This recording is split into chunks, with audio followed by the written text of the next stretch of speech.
bukan ayat sih, cuman suatu pesan yang bakal nanti untuk diri kita sendiri gitu. Oh gitu ya.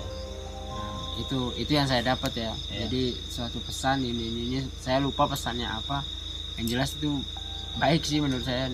Oke, Mas Sidik, mungkin ada pesan untuk kami selaku mungkin yang masih pemula terhadap hal-hal yang berbau mistis ataupun mempelajari dunia spiritual. Mungkin Mas Sidik bisa memberi nasihat untuk kami bagaimana kedepannya ketika melakukan hal-hal yang bersifat spiritual, Mas. Bisa. Oke, jadi sebelum saya menjelaskan tentang apa ataupun memberikan sebuah pesan segitu Mas ya, kalau dibilang nasihat, kita sesama-sama membutuhkan nasihat sebenarnya. Oh gitu ya. Jadi sebelum saya menyampaikan pesan-pesan, saya mau bertanya dulu kepada Mas Herman. Oh, ditanya balik nih. Iya, Mas Herman ini kan termasuk salah satu tokoh yang sangat berpengaruh di masyarakat juga ya. Sama saja Mas. Karena Mas Herman juga di sini boleh dibilang itu sebuah pendekar di sebuah perguruan bela diri. Jadi saya ingin mengorek-ngorek sedikit juga tentang dunia bela diri seperti itu Mas. Jadi yang ingin saya tanyakan kepada Mas Herman adalah pengalaman apa saja ketika Mas belajar, entah itu di dalam perguruan bela dirinya ataupun di luar bela dirinya, sama saja tentang dunia spiritual seperti itu Mas. Silakan Mas, pengalamannya. Terima kasih Mas Sidik. Jadi kalau sudah ditanyakan seperti itu, ya mau tidak mau harus dijawab ya teman-teman. Harus dijawab. Jadi kalau saya ini sebenarnya pengalamannya sangat kecil ya teman-teman ya. Masih sangat sedikit ini. Ya. Kalau di bidang bela diri ya pun masih belajar, di bidang spiritual pun masih tahap belajar. Kalau pengalaman sih mungkin ketika dulu masih belajar latihan pencak silat dulu ya.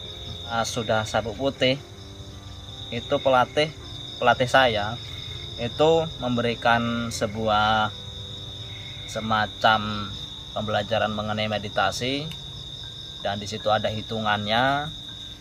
Dari situlah saya coba mempelajari, mempraktekkan di lapangan. Waktu itu masih kegiatan latihan bersama. Jadi pas ketika saya sedang latihan meditasi seperti itu kan dipandu oleh pelatih saya. Jadi pas ketika proses meditasi itu di tempat terbuka itu Mas? Ya, di tempat terbuka Mas.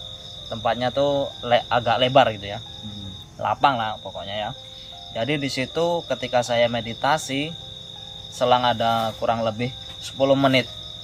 Nah, 10 menit itu saya terasa badan saya ini seperti di awang-awang ya. Entah seperti di awang-awang itu gimana Mas maksudnya Mas? Ya nggak tahu juga sih. Maksudnya tuh badan saya itu terasa melayang gitu ya. Merasa melayang-melayang seperti dibawa entah kemana. Jadi saya bisa melihat posisi badan saya itu sedang duduk gitu kan. Seperti orang meraga sukma seperti Mas ya? Nggak tahu lah saya sejenis meraga sukma itu, karena saya nggak paham masalah ilmunya seperti itu. Orang meraga sukma itu bisa melihat dirinya sendiri, itu kata orang-orang seperti itu Mas ya. Jadi mungkin itulah pengalamannya yang pernah saya rasakan ketika masih latihan. Itu memang terasa sangat kuat sekali melayangnya entah kemana-mana itu kan. Jadi pas posisi melayang itu merasa di dalam diri itu ada ketakutan. Jadi itu karena pertama kali atau gimana? Ya masih pertama kali itu Mas. Jadi pas pertama kali merasakan seperti itu, sontak saya langsung dengan sendirinya sadar, langsung melek. Habis itu merasa kayak bingung. Saya itu tadi sedang apa gitu kan? Kemana gitu kan? Jadi itu sempat saya tanyakan oleh pelatih saya, dan pelatihnya pun menjawabnya pun meresponnya mesam-mesem ya teman-teman. Jadi saya pun bingung, masih tanda tanya apa yang sedang saya rasakan ketika proses pembelajaran meditasi itu. Sampai sekarang pun belum menemukan hasil ataupun jawaban dari pelatih saya.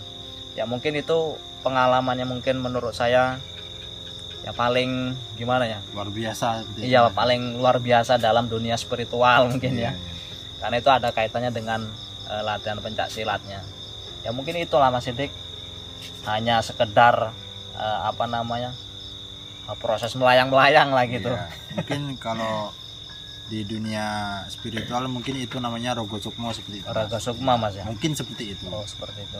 Menurut saya Mas pelatih sampean itu tidak menjelaskan secara rinci, mungkin tidak ingin membuat sampean takut gitu Mas. Oh gitu intinya. Mungkin Mas, di ya? lain waktu akan dijelaskan supaya Mas tidak kapok atau tidak takut seperti itu Mas. Oh seperti itu Mas. Ya, mungkin itu hanya pelatih yang tahu lah. Iya. Tapi tetap tujuannya pasti bagus. Bagus. Ya mudah-mudahan lah. Ya saya juga di sini ya mohon bimbingannya seperti apalah bagusnya Mas. Karena masih sangat awam sekali dengan dunia-dunia yang seperti itu. Ya, kita di Jadi- sini sama-sama belajar lah. Ya. Jadi mohonlah nanti arahannya seperti apa kan, biar sama-sama saling belajar gimana bagusnya ya. Oke teman-teman, mungkin saya rasa cukup dulu ya untuk cerita masalah pengalaman misteri, pengalaman spiritual, pengalaman yang berbau mistis. Itu teman-teman sudah lihat Mas Sidik seperti apa pengalamannya, Mas Franky seperti apa pengalamannya.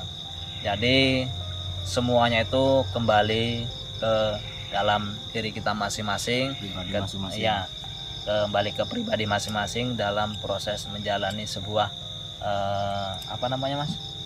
Sebuah, kalau menurut saya menjalani sebuah tingkatan Tingkatan ya. spiritual seperti itu Oh, ya. gitu. Karena arti spiritual pun bukan cuman satu kata ataupun beberapa, banyak filosofi tentang spiritual.